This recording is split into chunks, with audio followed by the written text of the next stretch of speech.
Hello, hello, it's Jecara. And guys, if you've ever been stuck, confused, don't know where to go next, stay tuned. Today we're going to talk about keeping your eyes on the prize. How to keep moving even though the feelings are like, hey, I'm ready to quit. How do we move forward past that? You'll want to continue to listen and tune in today. How to keep your eyes on the prize. Now, it can be difficult when you're on a long journey to reach your successes or your goals, whatever that might look like for you. Could be weight loss, it could be getting a new job, writing a book, raising kids, because when you look at them at 5 and you know you have them at least to 18, it feels like a long way away, especially when things are not looking good and they are hard to do. The number one thing I will tell you to do, tip number one, is after you've set the goal, you need to create baby steps. You've got to. I watched a movie, and it's an older movie now, but it's called, what is it called? Listen to Bob, or What About Bob? And the psychiatrist in the book is trying to help Bob out, who's just very clingy, doesn't know what to do next in his life. And the psychologist wrote a book called Baby Steps. And the goal is just to make one step at a time, move forward just a little bit. So when we look at, hey, I have to raise this kid for 18 years, just look at the next year. If you're writing a book, like I am, write the steps down and check it off one item at a time. Number two, the thing you'll need to do is prioritize those items because you can completely get overwhelmed. For me, when I get overwhelmed and I don't know what to do, I get stuck and I procrastinate or I just stop moving. And then I blame the situation. I blame everyone else. And really, it's me. I got overwhelmed because there was either so much that I didn't know how to do or I didn't realize how many extra steps it needed. So for any time I'm learning technology, I realize I'll learn one thing. And then after I've learned that, I realize there's 15 things I didn't even know about. And I feel like, hey, it's adding more time, effort, attention. And I'm tired. And I don't even know if I want to do it anymore. Have you ever felt that way? In whatever your journey is, maybe it's a weight loss journey and you've exercised and you've hit a plateau and now you're not losing the weight or losing the inches that you thought you would. Whatever that is for you, find what's the most important thing or the next inspired action and do that. For exercise, that might just be, let me drink more water. Let me start taking this supplement and see what happens. If you're writing a book, let me just focus on the next chapter. One thing to move you forward, okay? And then the last tip I have for you is don't quit. Because when things feel hard, when things get discouraging, when you take 2 steps forward and 7 steps back, you may feel like giving up. You may feel like quitting.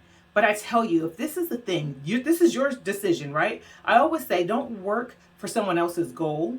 Don't work on should goals like, oh, I should lose weight or I should do. If you can shit all over yourself. I don't want you to do that. If you've chosen a goal and you've defined success the way you want to, don't give up just because it gets a little hard.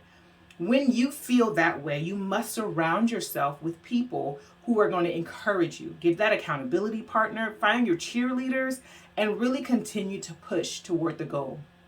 Les Brown has a poem that he typically says, and I love, love, love it. So I'm going to read it to you today because I want to encourage you not to quit.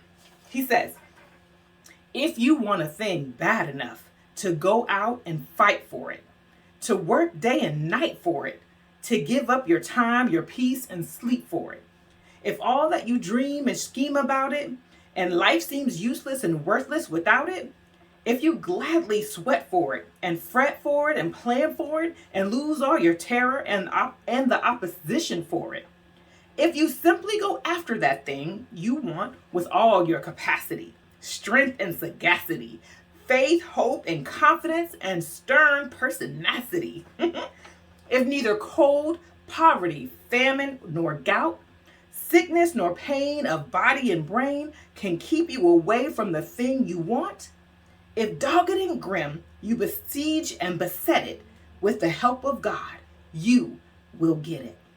Do you understand that sometimes you just have to fight for the thing you want? You need to fight for those goals. Taking those baby steps, that's one battle at a time, right? We have to just overcome just a little bit at a time. And you can do it. It is so possible. Keep your eye on the prize. Give yourself those steps, right? Number one was give yourself those baby steps to work to. Number two, prioritize those steps and go for it. Number three, don't quit. If this is what you want, if this is what your purpose for, if this is what you've defined success to be, don't quit. It is possible and it is yours. Keep your eyes on the prize. Now, I believe that it takes courage, right, to take these steps that are necessary. Once you build the courage to start to do the thing, then you'll build confidence, which comes with continually practicing and getting good at the thing to build the resilience to not to want to quit. Pick up my free guide at jecararivera.com/confidence. Pick up the guide. You'll get some great tips on how to boost your confidence in these needed times. You will need it because times will come. And I want you to also know, as times come, you're surrounded by a group of people, or surround yourself by a group of people who will support you. And if you can't find them, call me. I'll be that cheerleader for you. And you all, until we speak again, stay inspired.